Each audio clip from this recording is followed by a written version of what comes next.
Assalamualaikum warahmatullahi wabarakatuh. Di sini kita akan melanjutkan materi untuk perkuliahan sosiologi pedesaan. Jadi, sebelumnya kita sudah membahas bagaimana kelompok sosial di pedesaan dan stratifikasi sosial yang ada di wilayah pedesaan. Maka pada hari ini kita akan membahas mengenai bagaimana sistem kekerabatan yang ada di wilayah pedesaan itu sendiri. Nah, lalu apa itu sistem kekerabatan? Jadi dalam bahasa Inggris, kekerabatan itu disebut dengan istilah kinship. Nah, kekerabatan itu secara bahasa menunjuk pada hubungan darah. Yang dimaksud dengan kerabat maka adalah mereka yang bertalian berdasarkan ikatan darah. Nah, jadi pernyataan ini itu berhubungan dengan keturunan ya, dimana di dalamnya itu adalah hubungan antara orang tua dan anak itu merupakan ikatan pokok dari adanya suatu kekerabatan. Nah, terus kemudian dalam definisi yang lain misalnya ya seperti yang didefinisikan di dalam kamus antropologi itu juga sama. Jadi dikatakan juga bahwasannya yang namanya kerabat itu adalah orang ya, orang yang sedarah yang mungkin nanti akan kita panggil ibu ya, bapak gitu ya, dan dengan istilah-istilah kekerabatan lainnya. Nah, namun kemudian dalam definisi yang jauh lebih luas, kita coba untuk mendefinisikan sistem kekerabatan itu seperti apa. Maka di sini ada salah satu pendapat menurut Levi Strauss ya. Saya mengutip dari salah satu buku sosiologi pedesaan. Jadi dia menyatakan bahwasannya paling sedikit ya untuk melihat sistem kekerabatan itu atau pola kekerabatan itu tidak hanya berdasarkan ikatan darah, namun paling sedikit itu kita bisa melihat bagaimana terbentuknya pola-pola kekerabatan yang ada pada masyarakat. Nah, jadi di sini tuh ada 3 sebab ya seseorang itu bisa disebut kerabat. Kalau menurut si Levi Strauss, yaitu kerabat karena adanya hubungan darah yang pertama ya, karena memang itu adalah unsur pokok dari terbentuknya unsur kekerabatan tadi. Dan yang kedua itu adalah kerabat karena hubungan perkawinan. Dan yang ketiga itu adalah kerabat karena hubungan keturunan. Nah, kalau kerabat pada hubungan darah itu udah jelas ya, ini adalah kerabat yang terbentuk karena adanya hubungan antara individu dan saudara sekandungnya yang berupa hubungan darah tadi. Nah, jadi hubungan kerabat karena perkawinan itu berarti adalah hubungan individu dengan pasangannya yang berupa hubungan yang terjadi karena adanya sistem perkawinan yang menghubungkan ya kelompok saudara sekandung sendiri tadi dengan saudara sekandung pasangannya atau misalnya nanti kita sebut sebagai saudara ipar misalnya seperti itu. Nah, sedangkan hubungan kekerabatan karena keturunan itu adalah hubungan individu dengan anak-anak mereka gitu atau dengan keturunan-keturunan mereka yang berupa hubungan keturunan. Jadi bentuk atau sistem kekerabatan ini ya sebagaimana banyak terdapat dalam literatur-literatur sosiologi ataupun antropologi itu kemudian nanti akan membantu kita melihat bagaimana kelompok ini itu terbentuk gitu dengan patokan dasarnya itu tadi berdasarkan hubungan darah, hubungan perkawinan dan kerabatan ya kekerabatan yang ada di dalam masyarakat itu sendiri. Nah, seperti itu. Nah, kalau di Indonesia sendiri ya, dalam pandangan sosiologis dan antropologis, itu pada umumnya sistem kekerabatan terbagi ke dalam beberapa bentuk ya. Yang pertama itu adalah keluarga inti atau nuclear family. Nah, jadi dalam keluarga inti ini terdiri atas orang tua dan anak-anak yang masih bergantung. Keluarga inti ini merupakan bentuk kelompok kekerabatan yang ada ya dan dikenal di seluruh masyarakat dunia. Karena yang namanya sistem perkawinan itu kan tidak hanya terjadi di Indonesia tapi di seluruh masyarakat belahan dunia pun punya yang namanya sistem perkawinan sehingga terbentuklah yang namanya keluarga tadi. Jadi suatu keluarga di dalam keluarga inti ini nanti terdiri atas seorang suami, seorang istri dan anak-anak mereka yang belum menikah karena memang tadi pada sifatnya sendiri kalau keluarga inti ini adalah si anak itu masih bergantung kepada keluarganya. Nah, terus yang selanjutnya itu adalah keluarga luas atau yang kita sebut dengan extended family. Ini adalah keluarga yang bukan, ini adalah kumpulan keluarga inti yang saling berhubungan karena mereka itu punya hubungan darah dan hidup bersama. Jadi kelompok kekerabatan pada extended family ini terdiri lebih dari satu keluarga inti. Nah, namun keseluruhan anggotanya itu merupakan kesatuan sosial yang amat erat karena biasanya itu mereka karena datang dari hubungan yang sedara tadi dan mereka hidup dan tinggal bersama pada suatu tempat. Artinya misalnya dalam suatu rumah itu bisa saja keluarga intinya itu lebih dari satu. Nah, kalau di wilayah-wilayah pedesaan tuh kan kita masih sering mendengar ya, ada rumah-rumah keluarga besar, di dalamnya itu tidak hanya tinggal satu keluarga inti, tetapi banyak keluarga inti. Ada keluarga abang sepupunya, ada keluarga abangnya, ada keluarga adik abangnya, dan lain-lain seperti itu. Itu kalau dari pihak si suami. Tadi dari pihak istri pun gitu juga, di keluarga besarnya gitu nanti ada rumah keluarga yang ditempati oleh beberapa keluarga inti, ya adiknya, abangnya gitu ya, kakaknya, keluarga inti kakaknya, adiknya, abangnya, dan lain-lain seperti itu. Atau kalau misalnya nggak tinggal dalam suatu keluarga, dalam satu rumah besar keluarga tadi, bisa juga tinggal dalam satu pekarangan. Artinya nanti kompleks itu rata-rata saudaranya semua. Nah, jadi inilah yang disebut dengan keluarga yang lebih luas atau yang kita sebut dengan extended family. Lalu yang ketiga itu adalah kindred. Ya, kindred ini adalah suatu kesatuan kaum kerabat ya, di mana itu terbentuknya itu berdasarkan aktivitas yang dilakukan, baik itu melalui pertemuan, upacara maupun pesta-pesta ya yang dilakukan di sepanjang kehidupan manusia itu sendiri atau life cycle tadi. Jadi ada orang-orang ya yang menjadi kerabat itu karena memang mereka itu punya aktivitas yang sama, misalnya bekerja dalam sektor yang sama ya. Kalau pada masyarakat petani di wilayah-wilayah pedesaan itu ya, karena mereka mayoritas bekerja sebagai petani, maka sistem kekerabatan tadi itu terbentuk karena adanya unsur kesamaan tadi, ada unsur homogen tadi ya, ada sesuatu yang sama tadi ditandai dengan mata pencaharian mereka yang sama, sehingga nanti mereka itu mencurahkan diri mereka ke dalam anggota kelompoknya dan akhirnya terbentuklah ini yang namanya sistem kekerabatan pada masyarakat petani, misalnya seperti itu. Walaupun mereka datang dari keluarga-keluarga inti yang berbeda, tidak punya hubungan darah, tapi karena ada yang namanya kindred tadi, akhirnya terbentuklah sistem kekerabatan itu pada masyarakat petani. Dan selanjutnya itu adalah keluarga ambilineal. Nah, ini adalah suatu kelompok kekerabatan yang saling berkorporasi ya di dalam sistem kekerabatannya. Jadi di dalam sistem keluarga yang ambilineal ini itu mengandung atau terdapat ya bentuk-bentuk hubungan kekerabatan yang berdasarkan kelompok patrilineal dan kelompok matrilineal, atau misalnya kelompok yang berdasarkan dari keturunan ayah maupun kelompok yang berdasarkan dari keturunan ibu. Nah, jadi dalam sistem kekerabatan atau kelompok ambilineal ini itu terbagi menjadi dua. Ada ambilineal kecil dan ada keluarga ambilineal besar. Kalau keluarga ambilineal kecil ini adalah kelompok kekerabatan yang biasanya itu punya anggota kira-kira 25-30 orang. Nah, jadi di keluarga ambilineal kecil ini rasa solidaritas itu ya mereka ciptakan dari adanya penguasaan-penguasaan atas sejumlah harta produktif misalnya saja yang dimiliki oleh si keluarga tadi gitu yang dapat dinikmati bersama. Misalnya seperti harta produktif itu biasanya berupa tanah, misalnya kolam ya, terus kebun, sawah, tambak, dan ternak seperti itu. Ini adalah keluarga ambilineal kecil ya, keluarga di mana harta-harta kepemilikan baik itu dari pihak patrilineal atau ayah maupun dari pihak ibu itu bisa dinikmati bersama oleh seluruh anggota keluarga ambilineal kecil tadi yang rata-rata itu biasanya terdiri dari 25-30 orang.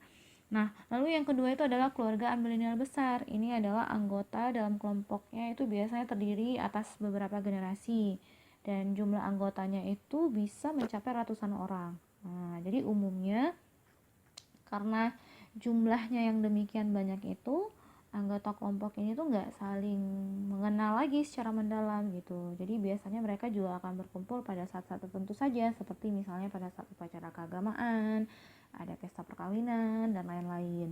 Makanya kan kadang-kadang kita ya kalau misalnya ketemu keluarga kita pada saat ada acara perkawinan atau pesta gitu kan, kita nggak pernah kenal tuh sebelumnya gitu. Namun karena memang intensitas bertemu yang sudah sangat jarang tadi, jadi bentuk interaksi pun juga sudah tidak terlalu mendalam lagi, berbeda dengan amilenial kecil tadi gitu. Kalau saya tuh sering tuh ya, kadang-kadang tuh tanya sama ayah saya itu siapa gitu, oh ini masih keluarga gitu. Nah, ini yang disebut dengan ambilenial besar ya, gabungannya tetap juga dari keluarga ibu dan keluarga ayah gitu. Nah, lalu kemudian ada juga sistem kekerabatan yang berdasarkan klan ya, sistem klan. Jadi sistem klan ini itu suatu kelompok kekerabatan yang terdiri atas gabungan keluarga yang luas ya, atau biasanya mereka itu berasal dari satu nenek moyang yang sama, dan mereka juga terikat melalui garis-garis keturunan nenek moyang mereka tadi gitu. Jadi kelompok yang terikat melalui garis-garis keturunan laki-lakinya itu adalah patrilineal, dan kalau melalui garis keturunan wanitanya atau ibunya itu disebut dengan matrilineal. Dan untuk sistem kekerabatan klan ini pun juga bisa terbagi menjadi klan kecil dan klan besar ya. Kalau klan kecil ini itu adalah bentuk kelompok kekerabatan yang berdasarkan ikatan garis-garis keturunan laki-laki saja, atau misalnya berdasarkan garis keturunan perempuan saja. Nah, jadi pada umumnya mereka itu baru mengetahui hubungan kekerabatan di antara mereka itu ketika mereka bertemu gitu dalam beberapa acara-acara tertentu. Jadi biasanya itu mereka baru saling mengenal dan bergaul karena sebagian besar ya masih tinggal bersama dalam satu desa misalnya saja, atau dalam lingkungan pemukiman yang sama, bahkan mungkin dalam satu rumah. Nah, itu kalau yang klan kecil ya. Lalu ada juga yang klan besar. Nah, kalau sistem kekerabatan klan besar ini itu adalah kelompok kekerabatan yang terdiri dari semua keturunan nenek moyang, baik dari laki-laki maupun dari perempuan. Dan anggotanya pun ditarik menurut garis keturunan ibu ataupun garis keturunan ayahnya. Nah, jadi karena jumlahnya yang juga mungkin bisa mencapai ribuan orang, ya akibatnya mereka juga umumnya tuh tidak saling mengenal. Nah, jadi dengan demikian ya, kalau pada sistem klan besar ini paling mereka ya disatukan oleh tanda-tanda lahiriah tadi yang dimiliki bersama. Misalnya tanda-tanda itu biasa seperti nama ya, ada marga kalau pada orang Batak, terus berdasarkan nyanyi-nyanyian juga, dongeng-dongeng dan lambang-lambang tertentu misalnya yang ada di dalam suatu kelompok masyarakat tersebut. Jadi mereka baru tahu mereka itu datang dari klan besar atau klan yang sama itu ketika mengacu kepada nama tadi, atau ada marga misalnya tadi ya, terus lewat tradisi-tradisi yang dilakukan oleh suatu kelompok masyarakat tadi gitu. Jadi mereka tuh baru tahu mereka datang dari klan yang sama kalau mereka melihat simbol-simbol atau lambang-lambang tertentu yang ada di dalam masyarakat itu sendiri. Nah, ini adalah beberapa bentuk sistem kekerabatan yang ada di wilayah Indonesia, dan mungkin di beberapa wilayah-wilayah lain atau negara-negara lain pun juga ada sistem-sistem kekerabatan seperti ini. Nah, jadi kalau di Indonesia sendiri ya, dalam sistem kekerabatan yang berdasarkan hubungan perkawinan, itu secara garis besar itu nanti dapat dibedakan menjadi beberapa bentuk ya. Tadi udah sempat saya singgung. Yang pertama itu adalah sistem kekerabatan matrilineal. Nah, ini adalah sistem kekerabatan yang menarik garis keturunannya dari pihak perempuan atau ibu. Misalnya ya, seperti pada suku Minangkabau, orang-orang Padang itu kan mereka itu masih menganut yang namanya sistem kekerabatan yang sifatnya matrilineal tadi, sehingga nanti bentuk penarikan garis keturunannya pun juga berdasarkan keturunan dari pihak ibu. Nah, jadi ini adalah konsekuensi ya dari sistem kekerabatan, di mana nanti anak-anak wanitanya tuh jauh lebih diutamakan daripada laki-laki. Nah, seperti itu. Nah, yang selanjutnya itu adalah bentuk sistem kekerabatan yang patrilineal. Nah, kalau patrilineal ini adalah sistem kekerabatan yang menarik garis keturunan dari pihak laki-laki atau ayah. Misalnya pada suku Batak nih, contohnya ya, sudah sangat jelas. Nah, jadi konsekuensinya adalah kalau pada masyarakat suku Batak itu anak laki-laki akan lebih utama daripada anak wanita misalnya atau anak perempuan. Jadi sehingga apabila ada suatu keluarga tidak mempunyai anak laki-laki, ya, pada suku Batak itu nanti akan dilakukan pengangkatan anak laki-laki gitu, dan nanti akan dilakukan upacara-upacara pemberian marga kepada anak laki-laki tersebut, karena memang penarikan garis keturunan atau berlangsungnya keturunan dalam suatu suku tadi. Misalnya kalau seperti pada masyarakat Batak ada marga Huta Galung misalnya, jadi biar marganya itu berlanjut maka harus ada anak laki-laki di dalamnya, seperti itu. Nah, pada sistem kekerabatan yang patrilineal ini juga berlaku ya, adat perkawinan dengan pembayaran uang misalnya gitu ya. Kok seingat saya pada orang Batak tuh ada yang namanya uang jujur gitu. Jadi sistem ini itu juga banyak digunakan di daerah Gayo luas, masyarakat Alas juga, Batak sudah pasti ya, di orang-orang Nias, lalu di orang-orang Lampung, Bengkulu, Nusa Tenggara Barat, Nusa Tenggara ya, baik barat maupun timur itu masih ada tuh yang namanya adat perkawinan dengan pembayaran uang jujur tadi atau uang hangus tadi ya. Dan di Bali juga ada seperti itu, serta di wilayah-wilayah Irian juga masih berlangsung yang namanya sistem adat perkawinan yang berdasarkan sistem kekerabatan patrilineal tadi. Nah, lalu yang selanjutnya itu adalah sistem kekerabatan yang parental. Nah, ini adalah sistem kekerabatan yang dimana penarikan garis kerabatnya itu didasarkan atas garis keturunan bapak dan ibu. Jadi dalam sistem kekerabatan ini itu biasanya anak laki-laki dan anak perempuan itu ya tidak dibeda-bedakan dalam hal pewarisan gitu. Tidak terlalu condong kepada anak perempuan seperti pada aspek sistem kekerabatan matrilineal, tidak terlalu condong juga pada anak laki-laki sebagaimana yang ada pada sistem kekerabatan patrilineal. Tetapi kedudukan anak laki-laki dan perempuan itu tidak dibedakan dalam hal pewarisan.